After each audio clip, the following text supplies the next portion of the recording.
चुनाव बहिष्कार करने के मामले पर तेजस्वी यादव पड़े अकेले। कांग्रेस ने भी साथ देने से किया इनकार।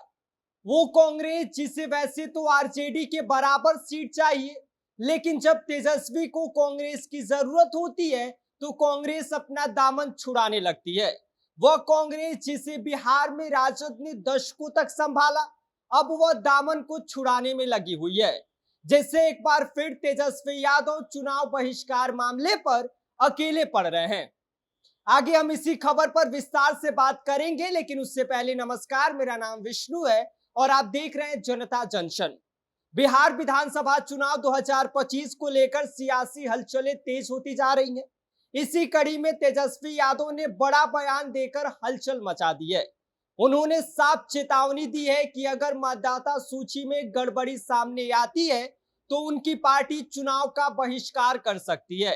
तेजस्वी यादव ने आरोप लगाया है कि चुनाव आयोग की तरफ से जानबूझकर गड़बड़ियां की जा रही हैं और अगर इसमें सुधार नहीं हुआ तो वह इस बार बिहार विधानसभा चुनाव 2025 का बहिष्कार करेंगे। लेकिन इस पूरे मामले में हैरानी की बात तो यह है कि महागठबंधन की प्रमुख सहयोगी पार्टी कांग्रेस अब तेजस्वी के इस रुख से खुद को दूर रखने में लगी हुई है। कांग्रेस अब इस पर कोई सीधा समर्थन नहीं दे रही है। पार्टी के नेताओं की तरफ से कोई ठोस बयान सामने नहीं आ रहा है, जिससे यह बात तो साफ हो रहा है कि इस चुनाव बहिष्कार मुद्दे से कांग्रेस अब खुद को दूर रखने की रणनीति अपना रही है। कांग्रेस के बिहार प्रभारी कृष्णा लावरू ने इस पूरे मामले पर प्रतिक्रिया देते हुए बोले कि हम इस मसले पर मंथन कर रहे हैं, सभी विकल्पों पर विचार किया जा रहा है, फैसला उचित समय पर लिया जाएगा। उनके इस बयान ने गठबंधन की एकता पर सवाल खड़े कर दिए हैं। आपको बता दें कि इस मुद्दे पर तेजस्वी यादव को जिस सहयोग की उम्मीद थी, फिलहाल वो उन्हें नहीं मिल रही है। आपको बता दें कि कांग्रेस नेता कृष्णा लावरू ने मुख्य चुनाव आयुक्त ज्ञानेश कुमार पर कई गंभीर आरोप भी लगाए। उन्होंने कहा कि ऐसा प्रतीत होता है कि चुनाव आयोग और सत्ताधारी भाजपा के बीच कोई साठगांठ है।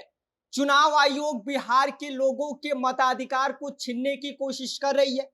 लावरू ने चुनाव आयोग को यह भी चुनौती दी कि राज्य के हर विधानसभा क्षेत्र में 1000 मतदाताओं की रैंडम वेरिफिकेशन करवाई जाए। उन्होंने कहा कि अगर जांच में यह साबित हो जाए कि मतदाता सूची की जांच सही ढंग से हुई है तो हम आयोग की प्रक्रिया को स्वीकार करने को तैयार हैं। इन्हीं सबके बीच चर्चा यह भी है कि तेजस्वी यादव का यह बयान पूरी तरह से चुनाव बहिष्कार की ओर उठाया गया कदम नहीं है, बल्कि आयोग पर दबाव बनाने की रणनीति हो सकती है। हालांकि कांग्रेस इस बात का साफ संकेत दे रही है कि वह अभी कोई बड़े निर्णय लेने की मूड में नहीं है। वह इस मामले को जांच और बातचीत के जरिए सुलझाने की कोशिश कर रही है। ऐसे में यह साफ होता जा रहा है कि तेजस्वी का चुनाव बहिष्कार का रुख उन्हें महागठबंधन में अकेला कर सकता है। इस पूरे घटनाक्रम से यह भी संकेत मिल रहा है कि इंडिया गठबंधन के अंदरूनी असहमति भी पनप रही है और अगर आने वाले समय में यह मतभेद और बढ़ते रहे तो गठबंधन की एकता पर गंभीर खतरा मंडरा सकता है। तेजस्वी यादव जहां अपने बयान पर अडिग दिख रहे हैं, तो वहीं कांग्रेस फिलहाल इस पूरे मामले से खुद को अलग करने में लगी हुई है।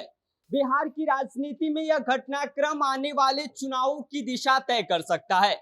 अब देखना यह दिलचस्प होगा कि तेजस्वी और कांग्रेस के बीच आने वाले दिनों में यह मतभेद सुलझ पाएंगे या दरार और गहरी होती जाएगी। इस पूरे मामले पर आपकी क्या राय है, आप हमें कमेंट कर सकते हैं। आप देखते रहिए जनता जंक्शन। मेरा नाम विष्णु है।